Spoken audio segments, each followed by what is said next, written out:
ఇక మనోళ్ళేమో కేసీఆర్ గారేమో దూరదృష్టితోని తెలంగాణకు రేపు హైదరాబాద్ దగ్గరుంటది, పారిశ్రామిక అవసరాలుంటాయి, హైదరాబాద్ పెరుగుతుంది, రేపు త్రాగునీరు అవసరమని ఒక 50 టీఎంసీల రిజర్వాయర్ కట్టిండు.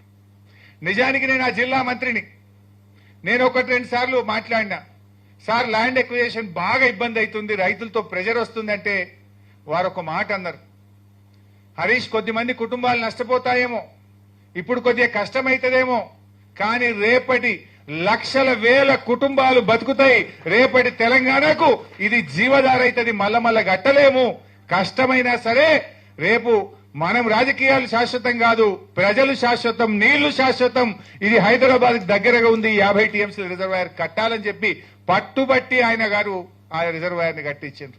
ఇలా అదే వరమైంది కదా. ఇవాళ రేవంత్ రెడ్డి ఇంతగానే ఏమెగురుతుండు, కాళేశ్వరం కూలిందని ఒక దిక్కు అంటాడు, మల్లన్న సాగర్ నుంచి హైదరాబాద్ కు 20 టీఎంసీల నీళ్లు తెస్తా అని 6,000 కోట్లతో టెండర్లు పిలిచిండు.